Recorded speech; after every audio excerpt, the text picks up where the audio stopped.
Apps करें जी, तैयारी है? ओके, बिस्मिल्लाहिर्रहमानिर्रहीम, अस्सलाम वालेकुम। आज हम एक बार फिर जो शहीद जुल्फ़िकार अली भुट्टो का जो रेफरेंस का केस है, प्रेसिडेंशियल रेफरेंस, उसकी हियरिंग पे पहुँचे हैं और इंशाअल्लाह ताला हम सब की उम्मीद है कि आखिर अब 12-13 साल बाद इस केस में पाकिस्तान को, पाकिस्तान के अवाम को, पाकिस्तान पीपल्स पार्टी को इंसाफ ज़रूर मिलेगा। और हम समझते हैं कि ये ना सिर्फ़ एक मौका है कि हम तारीख़ को दुरुस्त करें, ये ना सिर्फ़ एक मौका है कि सुप्रीम कोर्ट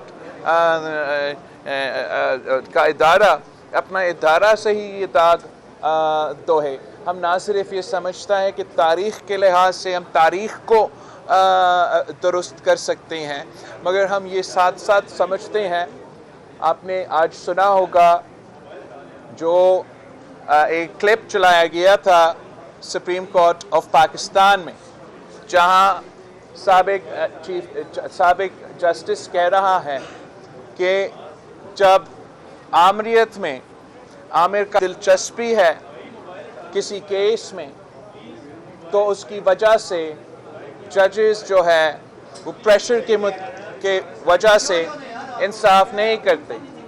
और जहां आपने अपने बात करने हैं तो आप आके बात करें, मैं चले जाता हूं। तो जिसको भी आप कह रहे हैं ना, आप ज़रा बस कर दें। तो कहने की कोशिश ये चाह रहा हूं कि ऑब्वियसली जो शहीद जुल्फ़िकार अली भुट्टो का केस का कानूनी प्रेसिडेंट है, वो तो किसी कोर्ट में आज तक इस्तेमाल नहीं हुआ, मगर जिस तरीके से ये फैसला करवाया गया, वो अफसोस के साथ वो प्रेसिडेंट बार बार जो है वो चलता आ रहा है, हमारा तारीख गवाह है। तो ये एक मौका है कि हम ना सिर्फ अपना कानून को दुरुस्त करें, अपना तारीख को दुरुस्त करें, मगर अपना मुस्तकबिल को दुरुस्त करें। और ये तमाम दरवाजे जो है हम हमेशा के लिए इनको बंद करें। हमारा एतमाद है, उम्मीद है कि इंशाअल्लाह ताला हमें इस केस में इंसाफ मिलेगा। जस्टिस फाइज़ ईसा साहब और उनके जो ब्रदर जजेस हैं, वो ज़रूर इंसाफ के मुताबिक फ़ैसला सुनाएंगे। आपके जो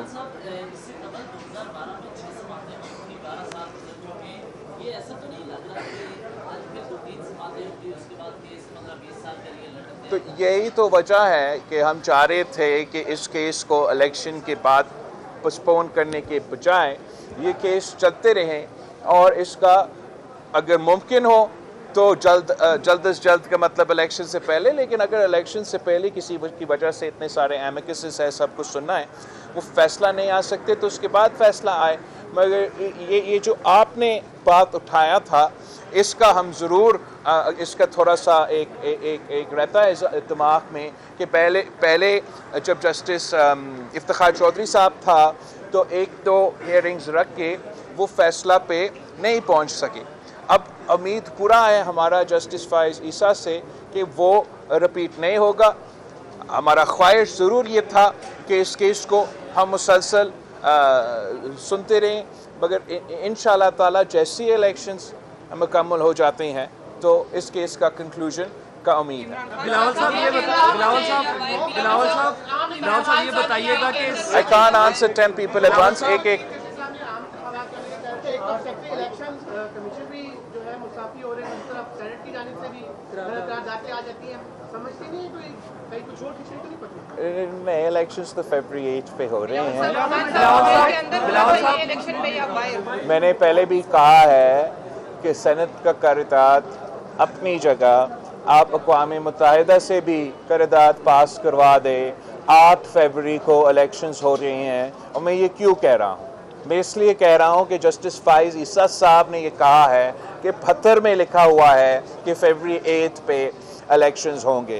तो आप मुझे बताएं कि अगर 3-4 सेनेटर्स उठ के कहते हैं कि इलेक्शंस डिले किया जाए, क्या उनका बात में ज़्यादा कानूनी और आईनी वज़न है या चीफ जस्टिस ऑफ पाकिस्तान का फैसला में ज़्यादा कानूनी और आईनी वज़न है? तो यही वजह है कि हम कह रहे हैं कि 8 फरवरी पे इलेक्शंस होंगे। आप सब ज़रूर तैयारी पकड़े कि 8 फरवरी को आप जाके वोट डालें और अपने मुस्तकबिल के फैसले करें। एक नज़ीर जोकी साहब आप बताएं। बिलावल साहब खान साहब, पीपल्स पार्टी किस जमात के साथ सीट एडजस्टमेंट का इरादा रखती है और एमकेएम से, क्योंकि इस वक्त एमकेएम भी आपके मुकाबले है कराची में क्या पोजीशन है? कराची में अल्हम्दुलिल्लाह पाकिस्तान पीपल्स पार्टी ने बहुत तरक्की किया है। ये पाकिस्तान की तारीख में पहली बार पाकिस्तान पीपल्स पार्टी ने हाल ही में कराची का बल्दियाती इलेक्शंस और हैदराबाद का बल्दियाती इलेक्शंस जीते हैं। दोनों शहरों का मेयर्स पाकिस्तान पीपल्स पार्टी से ताल्लुक़ रखते हैं। जब पाकिस्तान भर में बाई इलेक्शंस हो रहे थे और खान साहब खुद मुख्तलिफ सीटों से लड़ रहे थे और तमाम सियासी पार्टीज पीटीआई का मुकाबला कर रहे थे, तो उस वक्त भी सिर्फ और सिर्फ पाकिस्तान पीपल्स पार्टी ने पीटीआई को शिकस्त दिलवा के मुल्तान का बाई इलेक्शन जीता, पीटीआई को शिकस्त दिलवा के कराची का बाई इलेक्शन जीता। उससे पहले जब हम बाई इलेक्शंस में खान साहब के दौर में बाई इलेक्शंस लड़ रहे थे, तो तब हमने नून लीग को उनके सपोजिटली उनकी अपनी सीट पे शिकस्त दिलवाया। तो मैं काफ़ी पुरउम्मीद हूँ कि कराची के अवाम इंशाअल्लाह ताला इस बार पाकिस्तान पीपल्स पार्टी को ज़रूर मौका देंगे और ये पहली दफ़ा होगा जब पाकिस्तान पीपल्स पार्टी के पास सिर्फ केएमसी का बल्दियाती निज़ाम साथ होगा, मगर सूबाई हुकूमत भी साथ होगा और इंशाअल्लाह ताला वफाकी हुकूमत भी साथ होगा। तो मैं बड़ा अच्छा तरीके से कराची में वो काम कर सकता हूँ। बिलावल साहब एक क्वेश्चन इधर से। बिलावल साहब,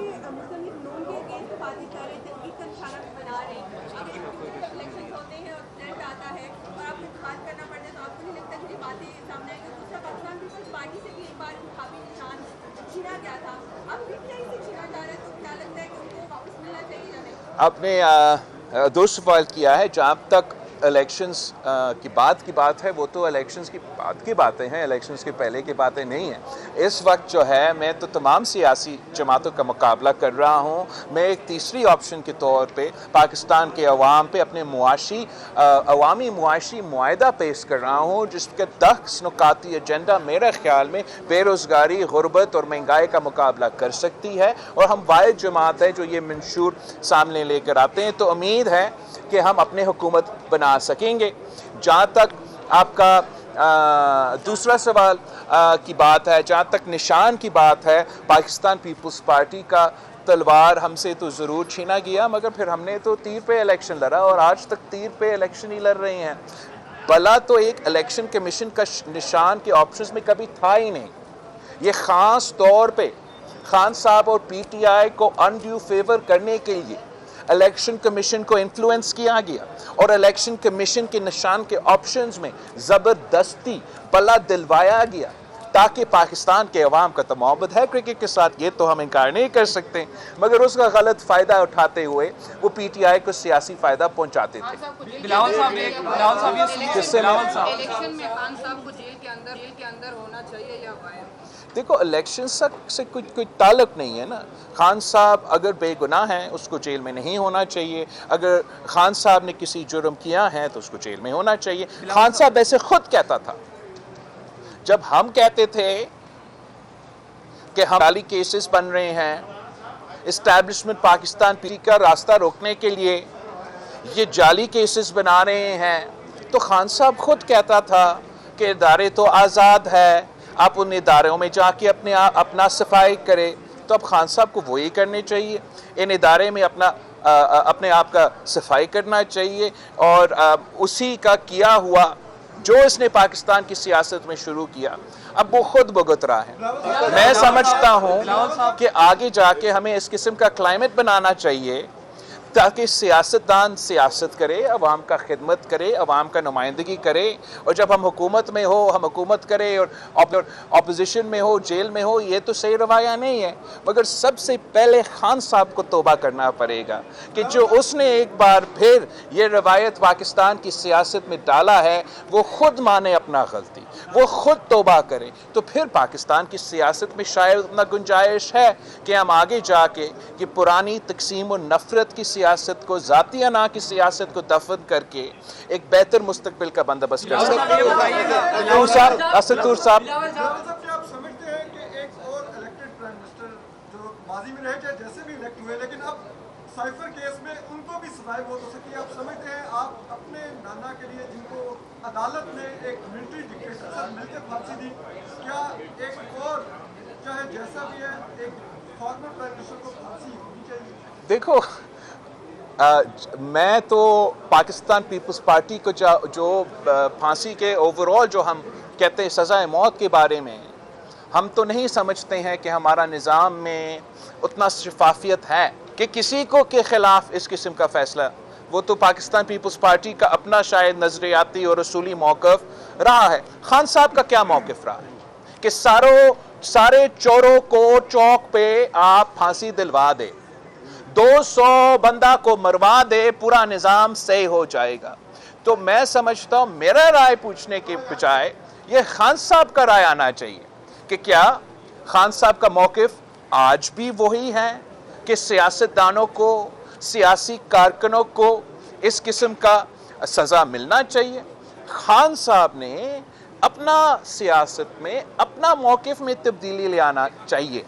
मेरा मौक़िफ़ कंसिस्टेंट रहा है, कल भी यही था और आज भी यही। बिलावल साहब ये बताइए ना, बिलावल साहब आप देख रहे हैं पाकिस्तान में जो एस्टेब्लिशमेंट का इलेक्शन में इंजीनियरिंग का जो माजी में किरदार रहा है वो पहले से बहुत बढ़ चुका है। पाकिस्तान पीपल्स, मैं नहीं समझता हूँ कि ये पहले से, नहीं, ये बिल्कुल गलत एक इम्प्रेशन है कि जो आज हो रहा है वो माजी से ज़्यादा बुरा हो रहा है। नहीं, माजी में इससे बहुत बुरा हुआ है और हमने कोशिश किया बतौर एक मुल्क, बतौर सियासी जमातें कि चार्टर ऑफ डेमोक्रेसी लेकर आए, आपस में ऐसा फिजा कायम हो कि हम ज़ाती दुश्मनी के बजाय सियासी इख्तलाफ राय रखें। खान साहब ने कहा कि ये तो मुकमुका है।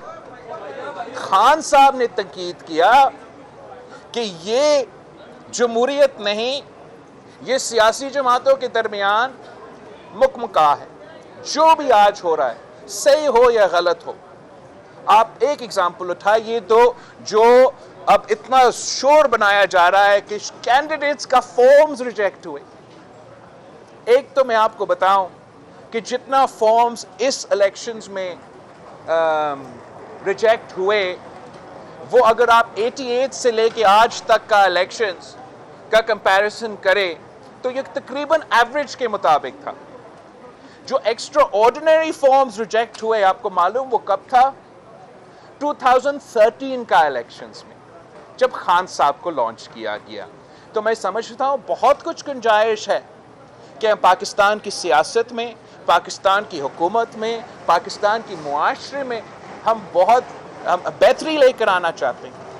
इसके लिए हमें सबके साथ मिलकर काम करना पड़ेगा, मगर साथ साथ उन तमाम स्टेक होल्डर्स को अपने गलतियाँ का निशानदेही करना चाहिए, अपना गलतियाँ पे मानना चाहिए और अपना रवैया दुरुस्त करना चाहिए। अगर खान साहब का वही, जो मेरा ख्याल में आज तक पीटीआई का अगर कोई मकसद है तो वही है कि मैं खेलूँगा या किसी को नहीं खेलने दूँगा, और खेलने का मतलब जमहूरियत नहीं कि खुदा ना खास्ता अगर ये जमात वापस इक़्तिदार में आता है तो उन्होंने अपना एक फैशिस्ट स्टेट कायम करना है। तो मैं चाहता हूँ कि तमाम सियासी जमातें, पीपल्स पार्टी, नून लीग, पीटीआई, जो भी हो, हम सब तारीख से अपना सबक सीख के आगे इस तरीके से भरे ताकि हम आने वाले नस्लों को वो उम्मीद दे कि उनका मुस्तकबिल आज से बेहतर हो सकता है। अच्छा, बिलावल साहब आप जो है वो बाद में लेवल प्लेइंग फील्ड न मिलने के मामले पर सुप्रीम कोर्ट में आई हुई है। क्या आप समझते हैं कि पाकिस्तान पीपल्स पार्टी को लेवल प्लेइंग फील्ड मिल गई? और क्या आपका क्या सवाल? मेरा सवाल ये है सर कि जो आपने इंतखाबी सियासत का आगाज़ कर दिया, आसपास सब आपके साथ मौजूद हैं, ये कब हमें मंजर यहाँ पे नजर आएंगे? और दूसरा कि 2024 इंतखाबात का साल, तो क्या आपकी शादी का साल भी होगा? अच्छा, तो जहाँ तक आपके इतने सारे मुख्तलिफ सवाल है, उसका तो सिर्फ एक जवाब मैं दे सकता हूँ कि जहाँ तक लेवल प्लेइंग फील्ड की बात है, पाकिस्तान की तारीख में पाकिस्तान का हर इलेक्शन आप उठा के देखें, उसमें इम्प्रूवमेंट का गुंजाइश रहा है। आज भी वो इम्प्रूवमेंट का गुंजाइश है, मगर हम चाहते हैं कि कोई बहाना अब ना बने इलेक्शन को डिले करने के लिए, और हर सूरत में फरवरी 8 पे इलेक्शंस होगा। और इसलिए कि पाकिस्तान पीपल्स पार्टी इस मुल्क के अवाम पे भरोसा करते हैं, इस मुल्क के अवाम पे एतमाद करती है कि हम समझते हैं कि जो भी वो फैसला करे वो फैसला हम मानेंगे। आप सबका बहुत शुक्रिया। इस समाअत से मकसद यही था कि तारीख को दुरुस्त किया जाए। आज समाअत में जो वीडियो क्लिप चलाया गया उसमें उस वक्त के जस्टिस साहब की बात आप सब ने सुन ली।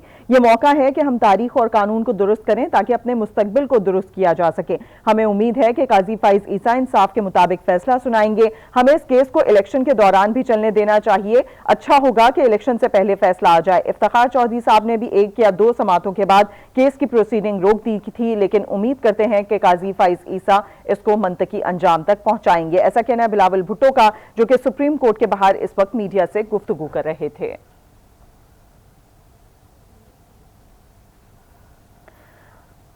इस मौके पर एक दफा फिर उनसे सवाल किया गया कि इलेक्शन वक्त पर होंगे, तो उन्होंने कहा कि बिल्कुल इलेक्शन वक्त पर होंगे। उन्होंने वही बात अपनी दोहराई कि अक़वाम मुत्तहिदा से भी करारदाद मंजूर करा लें, इलेक्शन अपने वक्त पर होंगे। 2-4 सेनेटर्स खड़े होकर ये फैसला नहीं कर सकते कि इलेक्शन को मुलतवी कर दिया जाए। और इसके अलावा उन्होंने आज की समाअत के हवाले से कहा कि इस समाअत का मकसद यही है कि तारीख को दुरुस्त किया जाए। आज समाअत में जो वीडियो क्लिप चलाया गया उसमें उस वक्त के जस्टिस साहब की बात दुनिया भर ने सुन ली है। ये मौका है कि हम तारीख और कानून को दुरुस्त करके अपने मुस्तकबिल को भी दुरुस्त कर सकें।